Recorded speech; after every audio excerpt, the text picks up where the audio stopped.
Ej, élet, betyár élet, ez aztán az élet.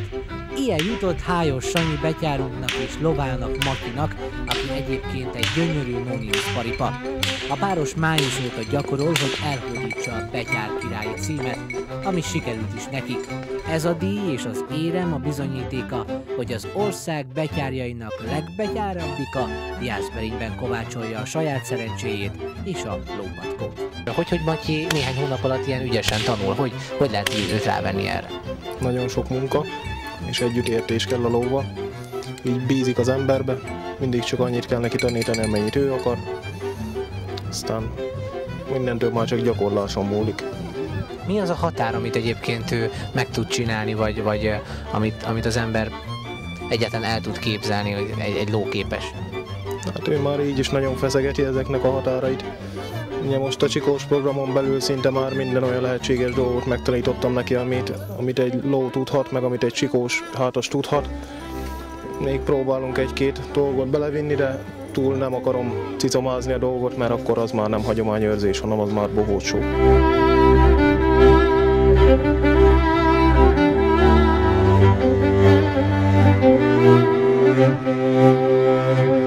Most volt nem is olyan régen egy nagyon fontos betyárverseny, jól mondom? Igen. Valami eredmény is született. Igen, ennek nagyon jó jászberényi illetősége volt, mert két helyezést hoztunk el, egy negyediket és egy elsőt. Az egyik csoporttársam, Halászi Endre, ő negyedik helyezést hozott el, én pedig jó magam első helyezést hoztam el. Na hát akkor ez a zsivány nézés, ez vitte az első díjat, vagy mit kellett tenni ahhoz, hogy a betyár királyi cím ide jusson Jászberény? Hát összességében kellett egy bemutatót, a viselet és a megjelenés, szerintem ez mind összességében hozta ezeket a döntéseket. Azt mondják, hogy Rúzsa Sándorra is hajaz a fizimiskát. Igen, igen. Egy évig, következő rendezvényig én vitrolhatom ezt a címet, úgyhogy egy évig Rózsa Sándornak is alsonmása vagyok.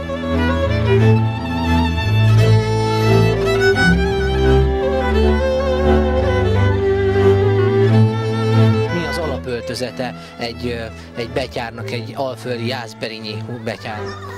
Hát először a lovat mesélném el, a lovat mondanám el. Ő rajta van egy csikós kantár, ami kötőfékké átalakítható a peckezzabla segítségével. Van rajta egy nyakszíj, amely a kipányvázáshoz, a lónak az elcsapásához szükséges pányvárt használták még a ménesből csikóknak a kifogására. Használjuk az úgynevezett patracot, ami heveder nélkül van a lóra téve, így könnyen fel és lenyergelhető. A csikósnak a ruházata az a nagyszélű kalap, amely két formája van neki, van a úgynevezett csirkeitatós alakú, ezt a Kiskunságon, Bugac környékén használják, és ez a fajta, ami rajtam is látható, ez a nagy karimájú kalap, ez a hortobágyi viszonyokban található meg. A ing és a gatya, ennek is két színváltozata van, a kiskunsági és a hortobágyi változat. A kiskunsági az fehér színű, a hortobágyi az kék színű. A pitykés mellény, amelyeken a gombokat, azokat pitykéknek hívunk, és elengedhetetlen tartozéka az ember a csikósnak, és használati eszköze az a karikás ostor, amelyet a ménes terelésére, önmaga és a jószágok megvédésére használ.